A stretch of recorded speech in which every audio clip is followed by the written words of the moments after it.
અમદાવાદના ભેજાબાદ યુવકે આણંદ અને આસપાસના ગામના 26 લોકોને ઓસ્ટ્રેલિયાનું સપનું બતાવ્યું અને લાખોનો ચૂનો ચોપડી દીધો છે. આ યુવકે ઓસ્ટ્રેલિયામાં સેટલ થવામાં મદદ કરશે એમ કહીને આણંદમાં બેઠકો અને સેમિનારો યોજ્યા હતા. આ બેઠકો અને સેમિનારમાં 26થી વધુ લોકો સામેલ થયા હતા અને આ બધાને તેને ફ્રૂટ પિકરની નોકરી પણ ઓફર કરી હતી. એટલું જ નહીં, તેમને વર્ક વિઝા અપાવી દઈશ અને રહેવા, ખાવા પીવા અને આવવા જવાની તથા વિઝાની તદ્દન સુવિધાઓ ફ્રી કરી દઈશ અને એ બધું કંપની ઉઠાવશે એવા સપના બતાવ્યા હતા. હવે આવું જ સાંભળીને લોકોએ રૂપિયા ભર્યા અને પછી બરાબરના ફસાઈ ગયા હતા.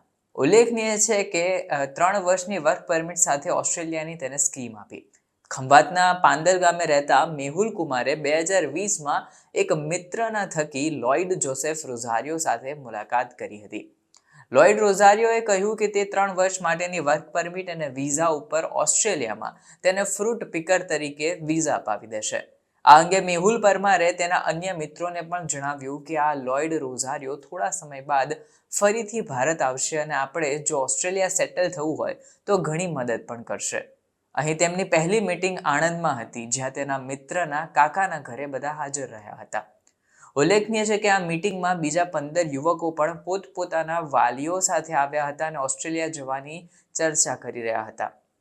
આ બધા બાદમાં ઓસ્ટ્રેલિયામાં ફળોની આખી એક વાડી છે, તેમાં ફ્રૂટ પિકર તરીકે નોકરી કરીશું અને ત્યાં જ 3 વર્ષ સુધી શાંતિથી સેટલ થઈને રહીશું. હવે આમાં લોઇડ રોઝારિયો અને તેના ભાઈ લેવલિન રોઝારિયોએ એક પછી એક સ્કીમો જણાવવાનું આ બધા લોકોને શરૂ કર્યું. અહીં તેમણે કહ્યું કે તમે જો આ સ્કીમમાં નોકરી લેશો તો દર વર્ષે તમારો પગાર $33,000 ઓસ્ટ્રેલિયન ડોલર ફિક્સ હશે.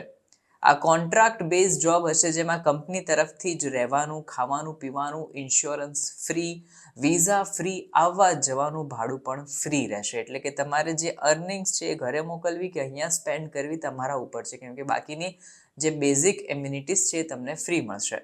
આ અંગે તેમના વચ્ચે મૌખિક વાતચીત થઈ અને ત્યાં હાજર બધા યુવકોને આમાં રસ જાગ્યો.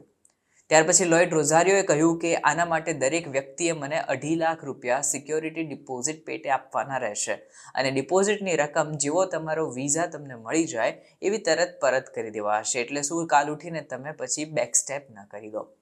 આ વાત 30 સપ્ટેમ્બર 2020ની છે, જ્યારે બધા પાસેથી લોઇડ રોઝારિયોએ પોતપોતાના ડોક્યુમેન્ટ્સ માંગી લીધા અને એટલું જ નહીં, તેમની પાસેથી જેને ઓસ્ટ્રેલિયા જવું હતું, કામ કરવું હતું, એમ એક વ્યક્તિ દીઠ $2.5 લાખ ઉઘરાવી લીધા હતા. આ સમયે 26 લોકો તૈયાર થયા હતા અને પછી નવ ગુજરાત સમયના અહેવાલ પ્રમાણે બાદમાં આ વ્યક્તિએ તમામને એક વોટ્સએપ ગ્રુપમાં એડ કરી દીધા હતા. નોંધનીય છે કે આ વોટ્સએપ ગ્રુપમાં પછી તેમની વચ્ચે ચર્ચાઓ, વિચારણાઓ શરૂ થઈ ગઈ અને આ બધા લોકો સાથે આજે લોઇડ રોઝારિયો છે તે દર 15 દિવસે એકવાર ઝૂમ ઉપર ઓનલાઈન મીટિંગ કરતો હતો. હવે એક બાજુ કોવિડનો સમય પીક ઉપર હતો, એટલે લોકડાઉનની બધી સિચ્યુએશન આવી ગઈ હતી, જેથી કરીને આ લોકોનું ત્યાં જવું ડીલે થયું. કોવિડનો સમયગાળા વચ્ચે આવી ગયો, તેના કારણે હવે ડાયરેક્ટ ઓસ્ટ્રેલિયામાં એન્ટ્રી મુશ્કેલ રહેશે એવું તેને જણાવ્યું અને ગલ્લા તલ્લા કર્યા. જો કે હવે કોરોના સુધી તેને 1 વર્ષ સુધી તો આમ ચલાવ્યું, પરંતુ કોરોના પૂરો થઈ ગયો ત્યાર પછી પણ તેને આવી જ રીતે લોકોને લબડાવી રાખ્યા.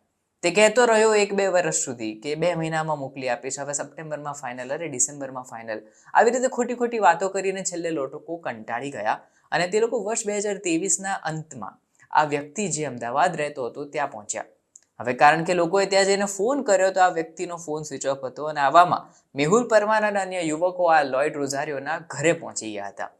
અમદાવાદના થલતેજ વિસ્તારમાં આવેલા એક ગ્રીન એવન્યુ મેપલ કાઉન્ટી સાથે તે લોકો ત્યાં વિસ્તારમાં પહોંચ્યા અને ત્યાં જ તે લોકોને જાણ થઈ કે આ લોઇડ રોઝારિયો જે હતો તે તો વિદેશમાં છે.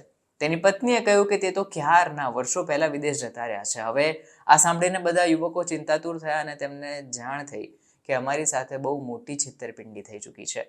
તેમણે બાદમાં આ વ્યક્તિ સામે ફરિયાદ નોંધાવી અને અત્યારે ગુનો દાખલ થયા બાદ પોલીસે આગળની કાર્યવાહી શરૂ કરી દીધી છે.